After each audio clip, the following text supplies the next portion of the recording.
from day one, we said, I think IP is going to be a part of this story.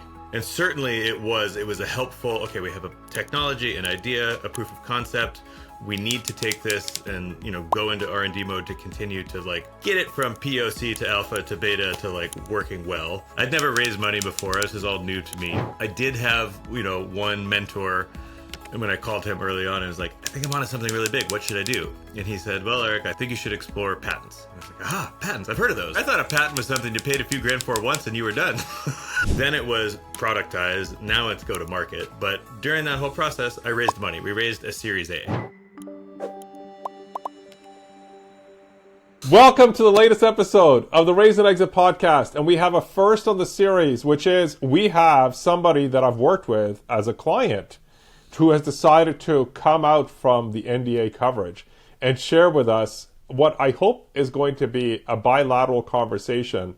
And we are going to go right into what is sometimes deemed a really boring and unnecessary conversation. And Erik Braund, the founder of Katmai, and I both agree is full of BS. We think patents matter, and they matter a lot. So we're going to go into a technical commercial hybrid today because we're going to talk about how patents and IP can be the moat, especially when you're going and taking on the whole world in how people operate and run companies. So on that note, welcome to the show, Erik Braund, founder of Katmai. I have not given you enough justice at all, so please tell the world a little bit more about you, what you're doing, and the crazy journey that you've been on for more than half a decade now. Edgar, thanks for having me. I have to say, this is the conversation I've actually been waiting 5 years to happen. And all right, this is the new reveal, everybody. This is the new reveal. New York Times, please come here. Thank you. That's right. So it's funny. I was actually down on myself the other day because I realized since the pandemic, I have really not read that many books. And I was just like, because I started a company in June of 2020. It's Katmai. And then I was like, hold on a second. I know I've done a lot of reading. And the reading... Hold on, this is kind of heavy in my background. Do you see all of these? Wow. These are what all are those? Katmai's patents. Okay, so you came prepared for this one, Erik, because I, as you know, I don't say much about what the show is going to be on, but we did talk about patents being central. So and hold on, now this one's in Korean. I can't read this one.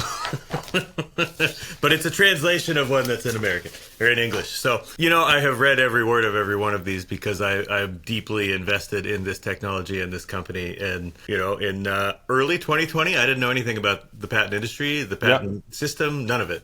Now I know more than I ever wanted to know. So can you just say a bit more, because you do run a different type of company. You're not running like, some of these kind of like, hey, I launched a company 2 months later, I'm running in revenue because I went and, just serviced off my expertise, or I've gone in the contemporary age, put a wrapper on an AI, and I'm now selling SEO automation services or something like that. Yeah. You actually went down a path, which is a personal passion of mine, which is really pretty much deep tech in its nature, and is dependent on invention, not just solution. Yeah. So tell me a bit more about the Katmai story for the past few years, because I'm hoping that it's inspiration for the other inventor-oriented founders that are our listeners today and in the future. Yeah, you hit it on the head. It was invention to product to go to market, and the invention part took a long time and was hard. And I think a lot of people share that, and the stalling or declining sales of the Apple Vision device, which honestly is a paperweight on my shelf over here, I think help demonstrate what the world has reacted to this. So what we've done is we've said, hey, you all own computers and devices that have cameras and microphones and speakers. That is the norm now. Billions of these devices are owned around the world. One step further, everybody's got a web browser. Everyone's got Safari and Edge and Chrome and all these things. And now what we've done, and the reason there's invention here, is because we're making your computer do something new. We're taking this laptop you've cracked open and you've scrolled the internet for 10 years on it. Now we're taking your persona, your live video, we're mapping it to an avatar-like thing, which really is just, for lack of a better word, you that can move around in a 3D environment. So now you're on live video with live audio, with other people on live video and live audio inside a browser. So it's like simplicity in that it's nothing to install, and it's kind of an endlessly curious and lifelike and fresh and light experience for people to use, because you're like, oh, wait a minute. It's almost like we get this like, oh my God, it's like Ready Player One. You're like in the environment. Like the easiest way to say it is we put you inside of a 3D video game. Now our product is a virtual office. So we've built this for teams to be able to collaborate, but forget the product for a minute, because for years it was, man, this is a really cool idea if it doesn't melt your computer. Mm-hmm. And one of our now board members, the first time he fired up Katmai on his computer, I was with him in a room and it overheated, the screen turned black, and the whole thing just turned off. And that was part of our like invention phase of like, well, this is a really great idea if we don't blow up your machine. So what are we going to do to keep inventing here to optimize, and make this something that can actually work on these billions of devices? And now it does. Oh. No, so I'm going to add that I actually have the advantage of, working with you and Katmai, and I've had the chance to experience it, and it's not Hollywood Squares a la Teams or Zoom. There's something else, and I think it's what you alluded to. It's that human element of it. And can you just unpack that a little bit? And I think this is just called a plug for people to go and check out Katmai anyway. Yeah. But I think that it's that element that I think has become the truth, not the universal truth for the world. But we're not going to go back to everybody being in the office, on a day-to-day basis. I just saw some recent data coming out that over 30% of Americans work in some kind of fractional role, not necessarily with any physical office that they go to. I think it's coming close to 40% at this point. So, and this kind of goes to call it not just the technology problem, but the deep tech solution, but also there's a new way of companies being able to organize or run themselves that you facilitate. And tell me a little bit more about that, because yes. And how the patents come into this, because people might be saying like, well, you just made another Zoom, but that's not the case here, is it? Not the case. No, it really isn't. And now what's amazing is we have enough users that we have data to show behavior patterns, and it's remarkable. Even since you and I last spoke, we haven't talked about this. Remote work, return to office, hybrid, all of these things have historically, and by historically I mean the last 5 years, have only been viewed through two options. You're at home, you're on Zoom, or you're back in the office. There's like not a lot in between. And what has happened is as people have gone back to the office, there's an irregular schedule. So you might be in the office looking for me, but I'm at home that day. What are we going to do? We're going to get on a Zoom or a Teams call. It's just unfortunate. Yep. So that rub hasn't been figured out. And the unfortunate byproduct, even for the companies that are fully back in office, chances are a lot of them are still distributed. They're just on Zoom calls all day. So life has moved into blocks on your calendar of 30 and 60 minutes, and there's no time to get any work done. And I've actually visited some customers, some investors, these things at their offices, and it's like, oh, isn't that interesting? Everyone's got two computer screens. They're parked in the office, and they've got Zoom up. Yep. A Zoom call. You're like, that seems like the worst of both worlds to me. And so what we've done is we've said, okay, let's take a look at the space in between there, because listen, in person is great. I wish you and I could do this podcast live in person, because there's an intangible there, right? But that's huge opportunity cost, and like we're not going to do that. And we have the internet, so let's take advantage of it. We have fancy hardware, let's take advantage of it. Mm-hmm. So with Katmai, you start together. And what I mean by that is for a remote team, you log into Katmai and you're in a virtual office. So you're in a virtual place. And it has conference rooms and tables and a foreground and background and private zones. And what we do and our customers do is they start their day there. And before you know it, maybe you're the first person there, maybe you're the 10th person there. And you have access to each other. And so you're available. You're not in meetings, you're available to each other in this really high quality 3D environment that's branded for your company and customizable and all these things. So instead of scheduling all this time to have discussions, you're really only scheduling hey, let's be available between 10 and 3 or 10 and 4 or 9 and 5. This is where the data gets really interesting. So let's talk Zoom for a second.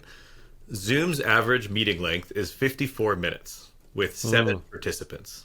That's their statistic that you can find online in multiple places. Teams is a little bit better. The average Teams meeting is 45 minutes with 7 people. So you've got well over a half an hour, almost an hour with 7 people. That's an expensive meeting, right? From a company standpoint of all these people in a room.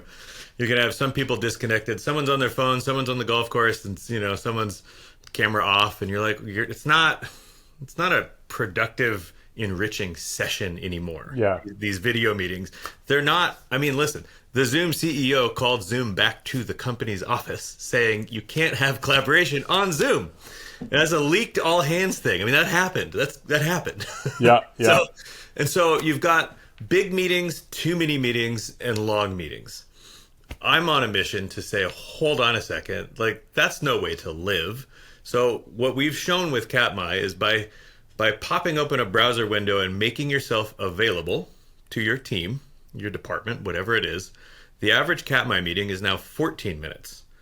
Not 54, not 45, but 14. The average number of participants is 2.5. Now you can't have 2.5 people, obviously, but it's not 2 and it's not 3. It's 2.5 instead of 7. Yeah. 90% of the meetings that happen in Katmai are spontaneous. 10% of them. Only 10% of the meetings that people are having internally are scheduled meetings. Because you look across the hall and you're like, Edgar's there. I need him for 2 minutes. I didn't have to schedule a meeting. And that's the way that collaboration happens and inspiration and honestly, culture. We get this feedback a lot of like, oh, since we've started using Katmai, we now have culture for our remote team. Yeah. Like, it's really interesting. So, it's not the Hollywood squares. It's not meeting by appointment. It's availability. And it's kind of a two-way thing because you've got managers, and this is like some managers want to just see, is anyone here, right? More than just like a green dot or an orange dot or a yellow dot. Because ultimately the trade for employment is availability, right? It's like, yeah, you're going to be available Monday through Friday to work on our projects for our company. That's what employment is, for better or for worse. And on the other side of it, when you have like a Jamie Dimon saying, everybody back to this new gazillion-dollar building in Midtown Manhattan, young people will never work their way up the ranks because they'll never be around anybody. It's like, actually, I kind of call BS on that too, because visibility, that's the other side of the visibility thing is, I got a job, I'm remote. How do I show up? How do I show that I'm here? How do I present myself as available and a go-getter? Yeah. This environment is the bridge between back in the office and remote work. I love it. And I know we went kind of deep into the technology and the solution and the experience, where I think a lot of the bias that we have on Raise and Exit is around what does it take to raise? What does it take to exit? Yeah. But what you're also going and articulating, which is the breadth of the types of companies that are in these situations. Yeah. And you're in a situation where there is a vision. There's a vision that you have come to realize that vision. And the piece that I'm very interested in here is the migration from vision to technology, right? So if you go and take a look back, how are the conversations different now from when you raised money as a business to where you are now able to go and take that stack of patents that you showed me and go and say, hey, we have this concreteness, we have the IP as the moat. What changes in the dynamics of being an externally funded company when the technology has been validated? Because that's something a lot of founders struggle with, is to know how much they should register and protect their IP. Almost all the time it's under-registered. Yeah. You are one of the few I've worked with who has had an IP strategy from day one. So can we kind of get into some of that technicality and the dynamics with investors and boards? Yeah, I mean, the first place I go is when you think raise and exit, right? So I had a strong concept in the throes of the pandemic, right?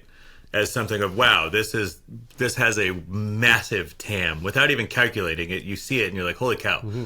Massive TAM, global, makes sense. Now it's a behavior shift and a change shift and all these things, so a lot of hoops to jump through. But so I self-funded, so I was the first $5 million into it, and that was not with a business plan or anything. It was like hey, we're really onto some really creative technology here with a massive applicability. Let's just go. And then I drained my personal savings and my life savings and my checking account and the pennies under the pillow. I'd never raised money before. This is all new to me. Yeah. I did have, one mentor, and when I called him early on, I was like, I think I'm onto something really big. What should I do? And, he's a well-known lawyer. And he said, well, Erik, I think you should explore patents. And I was like, patents. I've heard of those. I thought, listen, Edgar, I thought a patent was something you paid a few grand for once and you were done. It's so funny that you kind of go and say that, because like I work with a lot of founder-led companies, and like we go in and we do the assessment and we're like, wow, you guys have some really unique IP. And they're like, we have IP? And I'm like, See, I was the opposite. I was like, oh, I know this is really unique. What don't I know, right? Yes. Yeah. And so I solicited, and then I found the firm that we still work with today, Stern Kessler. They're great. From there, I got an introduction to another gentleman who had kind of been on both sides of this, both successful and unsuccessful with technology. And what I mean by that is sometimes it can be stolen or copied, and sometimes it's not. And, so it's more of a cautionary tale to help Erik navigate and think about who the boogeyman may be or may not be. And these are all things, especially when you had Meta spending $20 billion a year pumping into this metaverse idea and the headset and rebranding their whole company. It's like, oh, and they don't exactly have a reputation for doing things fairly or, So that's all to say, from day one, we said, I think IP is going to be a part of this story. And certainly it was a helpful, okay, we have a technology, an idea, a proof of concept. We need to take this and, go into R&D mode to continue to get it from POC to alpha to beta to working well. Then it was productized. Now it's go to market. But during that whole process, I raised money. We raised a Series A. So I kind of was the seed and the angel or whatever, it was bootstrapped. And then and was this like IP as vision, or had you already started the patents, or you saw that the patents would be evolved? Because this is that interesting dynamic, right? It's like, I have an idea, I can solve issues, I have invented something, but then it becomes this weird, and it's kind of odd to see with some people in my professional circles where they almost view the whole patent side as dreary, and I actually view it the other way. I actually view it as that it's like you're forced to articulate value and differentiation with a patent. Yeah. So tell me a bit more about that process, and you don't need to get into the devil of the details of it, but what did you see was different having a patent-driven conversation raising money versus idea-driven conversation raising money? Yeah, it was an underpinning because it wasn't like, hey, I've bootstrapped and I have all this MRR and these great customers. That was not the conversation. It was huge concept. Let's use it. It works. We're using it every day internally. I've gotten it to a point. Oh, and by the way, we have 6 patents. So we had been granted, if memory serves correct, we'd been granted our first 5 or 6 patents when I went to raise money. So there wasn't patent pending at that point. It was like, no, we have some. Yep. And honestly, now we have at the time we had a much larger patent program in play, because as I went through that first process to kind of encapsulate the idea and some of the important features inside of it and ways it was being done, we had a lot of inventing to go, which I didn't, if I could go tell myself, hey buddy, I'd love to have a conversation with Erik 5 years ago. But welcome to the other theme of the podcast, which is passing on wisdom, right, for months or years from now, right? And I think that piece is exactly what you're going and pointing to. So let me dive into that actually. So what is that wisdom that you would give to the Erik of 5 years ago that a listener today would go and say, shit, I'm glad Erik shared this with me now for the 5 years later version of me from now. Every time I've trusted my gut in the last 5 years, it's worked for me. And every time I haven't listened to it, it's gone wrong. And my gut at the time was... Wow, that's a statement. I wish it wasn't. And that doesn't mean I know everything here, but it's just kind of like that thing that you can't ignore. And for me, it was, I think what is the phrase? File early and file often, right? I'm glad we filed early into our journey. I'm going to get there. This is an anecdote and it's a bridge there. We got our first office action. I didn't know what an office action was. And it was because we were trying to, much like I'm trying to articulate what Katmai is with my words today and my hand gestures and, close your eyes and visualize this. It's even harder to do that in black and white with some line drawings and 100 pages of the most dense technical things you could imagine. And we actually got on with a patent examiner onto a WebEx call. And when we were like, well, no, I don't. It was basically like, I don't think you get it. And we showed it to him. And the gentleman, our principal engineer in the Netherlands and I were in Katmai. And we're on this WebEx call, and at the time you couldn't even use audio on WebEx. You had to dial into a phone number for audio, I remember WebEx those for days. video, and then we're in Katmai, and we showed what was being explained. And I saw the look in the examiner's eye where it was like, oh, I get it.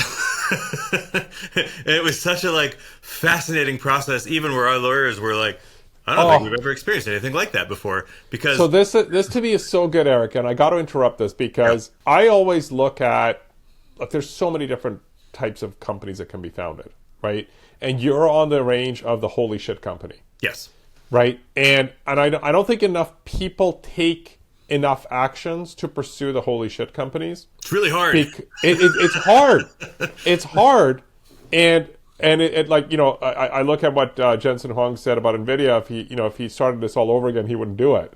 Right? And because, you know, it's not even a vocation. It's like you immerse yourself in something like that. But I also view this as inspiration of, you can realize a vision Yes. when it's invention based. Yes. And so I want to bring you back to kind of like the theme of this, which is, what has now changed? You know, you went in, you raised money off the back of patents. Yeah. You've gone and filed more. I Yep. suspect you're probably developing more. Yep. How has that conversation changed about what the company is from 2020 as an idea Yeah. to when you went and raised money to now it's 2025, you have customers, you have evidence of behavioral change, you have the technological validation. I suspect you have a whole bunch of other patent filers sniffing around and using your work as prior art. Give me a sense of, like, what's that difference now 5 years later that you wouldn't have anticipated when you started? Yeah, you know, we get the question of, you know, who else is doing this? Is anyone else out there doing this? And this could be many things now. This could be the concept of a virtual office. Yep. This could be this video conferencing in 3D thing. And what I can tell you is, I don't know other people doing this video conferencing in 3D thing.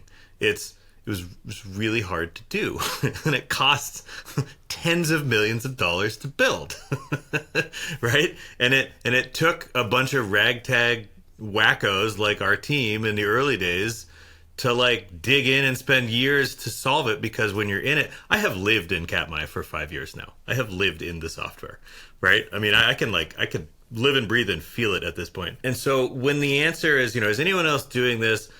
Well, no, we really are. We are really claiming the space of what we're calling immersive video conferencing. And a proof point there is we have over 50 granted patents. And, you know, my understanding is they're not handing patents out left and right, because we've gotten a lot of office actions over the, you know, like, you can find one obscure piece of prior art that somehow you're like, what? In 1987, someone thought what? You know? You gotta be kidding me. But no, you know, like... I could just see Eric having one of these moments in the next decade. What do you mean Leonardo da Vinci went and filed a patent with a USPTO? Yeah, exactly.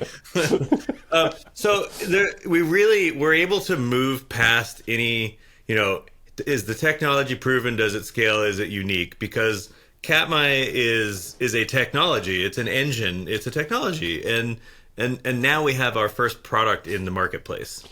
Oh, this is so good, because what you're pointing to is there's kind of, like, you know, there's the cold start problem in technology, right? Then there's the, call it like the experiential, we've done this before, and you know, bringing in the, call it the heavy hitting team and hitting, I don't know, 5, 10, $100 million ARR in a matter of months or something like that. Right.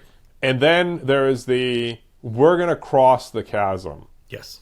Right. Yes. And it kind of opens up a whole new avenue of business behavior, etc. And frankly, kind of like from my take in a lot of patent related work and policy that I do, like, that is the whole point of the patent universe. Yeah. Is to be able to go and facilitate that commercialization that's there.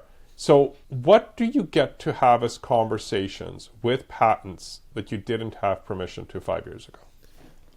It's a great question. You know what it is? It's like, while we're early to market, because this really was, in hindsight, the advice I'd give Eric 5 years ago is, hey, you're starting a deep tech company. You don't know what deep tech is? Google it, because you don't have AI. You don't have GPT to tell you. Google it. Yeah. And by the way, buddy, good thing you're filing patents, and keep doing it and file more, right? The conversations we can have now are more, oh, well, okay, we get it. You're early into going to market with your first product. But this technology has been validated, it's been used, it has scaled, it's reliable, it's durable, and you have some of the biggest companies in the world either have adopted or starting pilots or different phases of enterprise adoption, which is a 12 to 24 month process. But right now, I'm not going to name them, but we have some very substantial global companies that we've made it through like many of the hoops to start our adoption process. Yeah. And the TAM there, just in the enterprise companies we have today alone, is like absurd.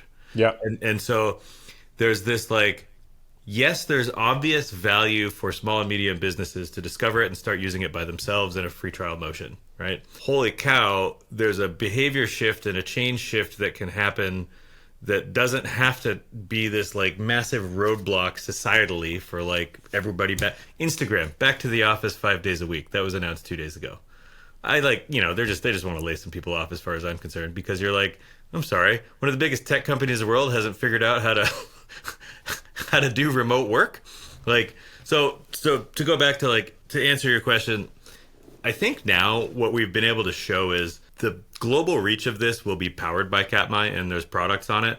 And so let's say you're a very large company that has adopted our technology and our virtual office product. You're barely going to see Katmai's branding anywhere. It's going to be your company's branding in your company's office. You don't go to your office building and you're not beat over the head with who the architect is and who the contractor was that built it. You're just in the building of the company, right? The more that we do that, the more that we make it part of the company, part of the user, part of the customer, and part of their brand, the more we get to kind of disappear into the back. I don't want the credit. We just want to be successful, right? Yeah. And it's like, so when you think of, and I grew up on, I remember one of my like first gaming rigs was a Pentium 3 90 megahertz Dell. It's just like the Pentium, the Intel inside is, in the 80s and 90s and these things. It's like, yeah, powered by Katmai. That's all I want. A little powered by Katmai is good for me, because here's a choice we didn't make early on, and the reason that we have patents today.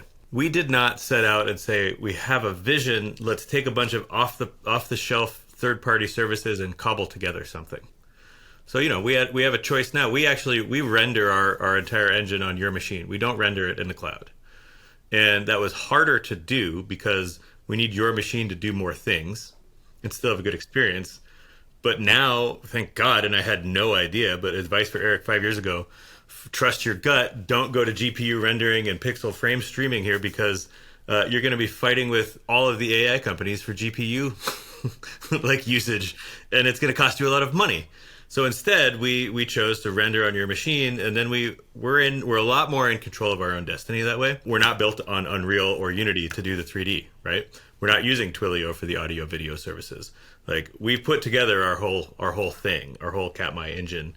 So to kind of go back to your, like, what are the conversations we can have now? It's like, yes, it's you're investing in a company that owns a lot of IP and it works well, and it's available on billions of devices. It's compatible with billions of devices that people already own. They don't have to buy them. And this first product that we are releasing ourselves, this virtual office, we're attracting every type of business you can imagine.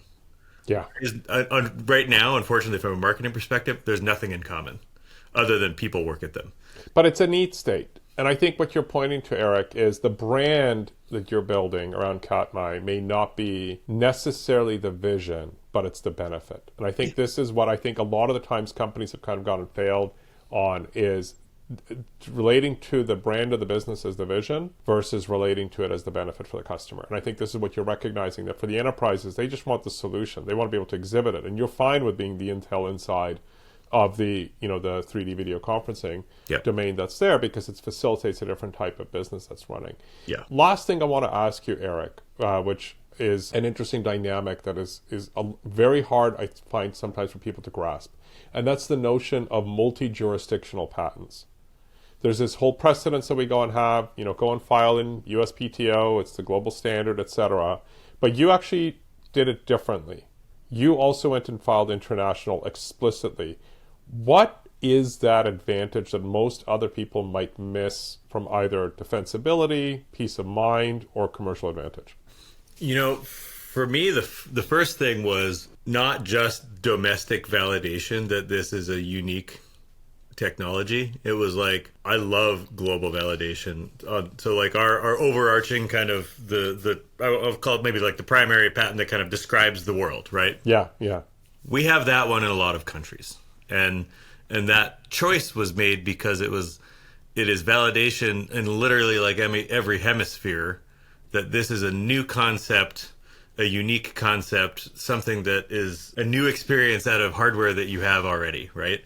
And so that was our early kind of stage one, like global validation there, I think is important. And we also knew that this is not any uniquely American product whatsoever, right? Our earliest customers are in Europe, candidly. We have a very interesting and different traction over there. We've had customers in Australia. It's like for a small tech startup, it's tough to run customer support in some of these time zones, but that won't be a problem at some point. But and then as I've learned my way around the patent system and had advisors, I think it just made sense to take advantage of some of the the USPTO to the EPO and like, okay, these timelines are coming up, let's go do that. And one thing that's very interesting is European patent systems approach to some of these things is so much different than the Americans around like what is that inventive step and like what is it that's unique. And so some things we have in America we don't have over there. And it's just been interesting to navigate that. But one area of that a lot of our IP is based is like, okay, there's the idea, but like how do we do it on your machine without melting your machine? And one of our enterprise customers, their standard issue computer is an $800 computer. It sucks. It's not a good computer. I fired it up actually yesterday because I hadn't turned it on in like 3 or 4 months, and I turned it on and all I did was open a Chrome window on Google and the fan kicked on. You know what I mean?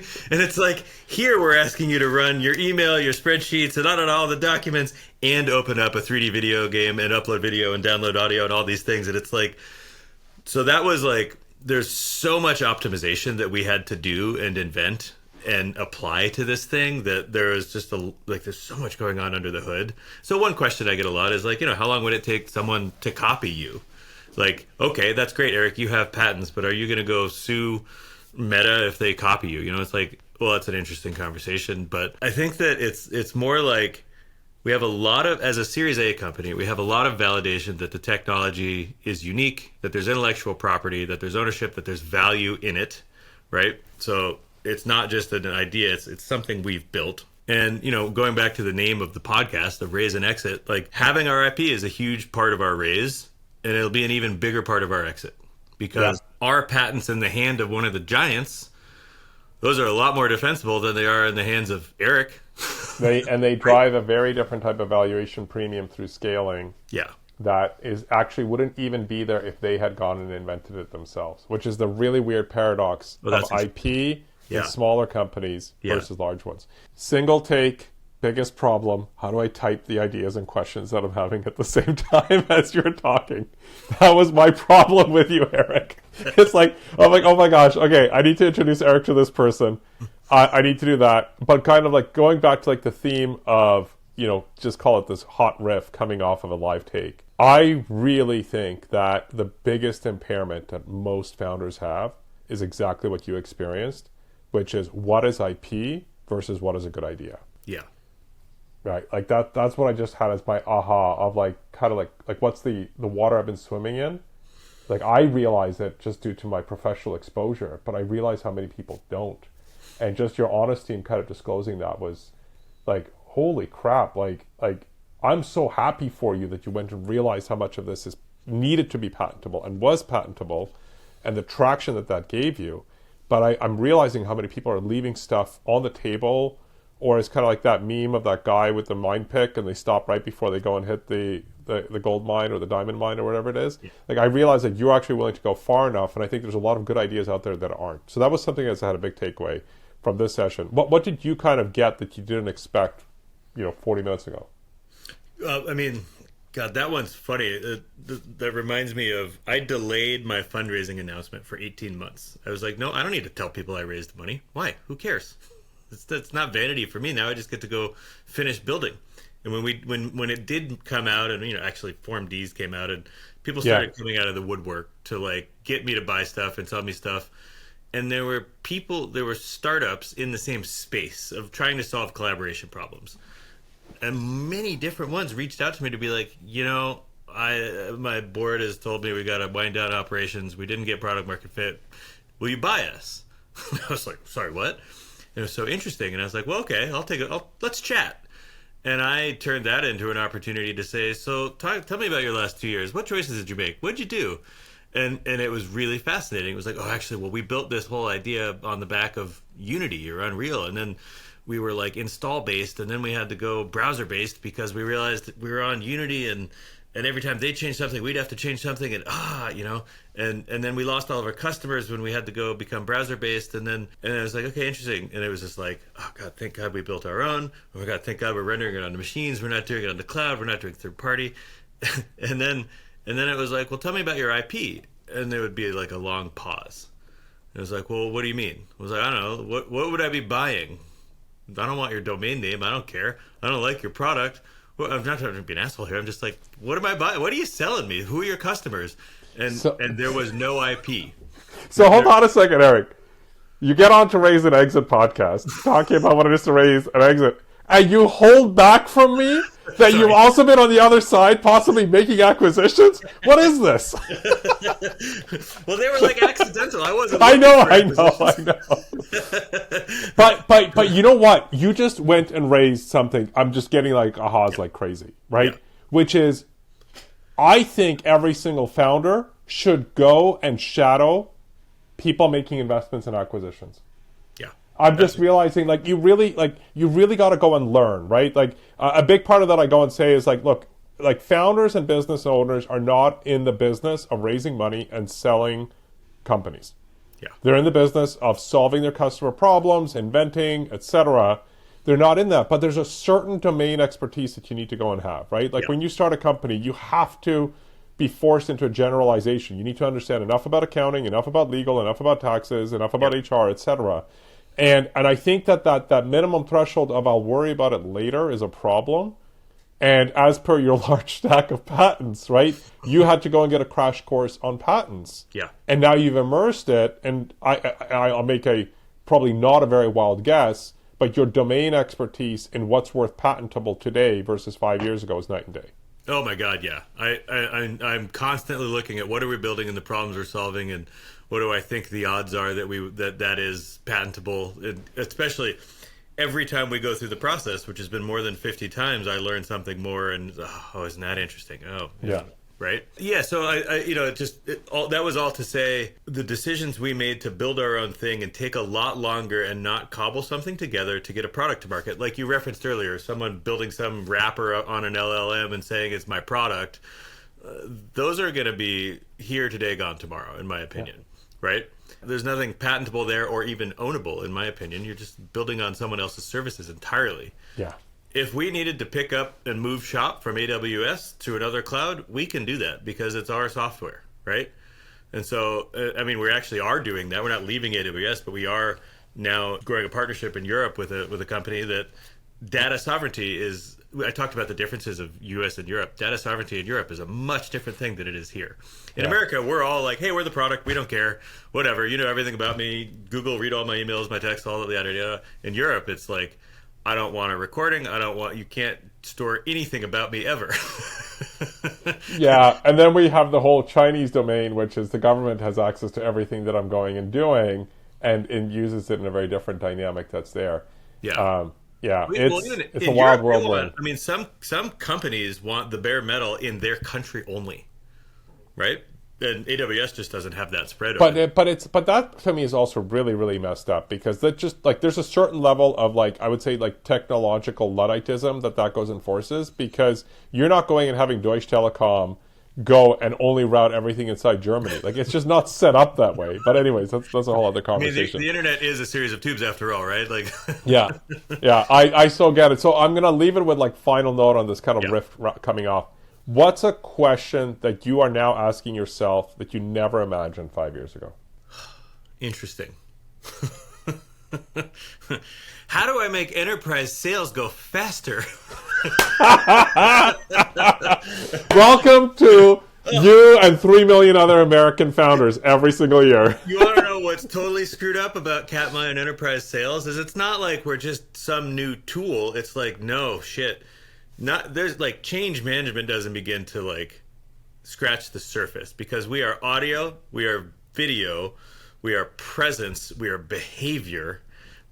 So it's like, this isn't just, I mean, HR is involved instantly. I mean, and like the security reviews and process and all of these things, it's like, oh boy. And that's, that's another thing where I'm literally educating some of my investors too, and some of our supporters of like, hey, pilot, that's not a negative thing. That's a fantastic thing. That means resources are being allocated. Yeah. Right?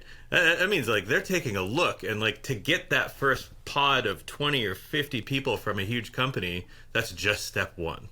And so like I literally today was in the land and expand conversation, because we are landing in places in a meaningful way, and we're landing with some heft.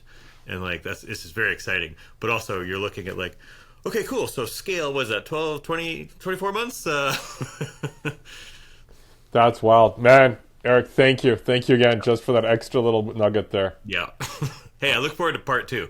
Erik, it has been a pleasure to kind of share mid-journey about the past and the future. Thank you for being on Raise and Exit. Please check out Katmai. The link is below.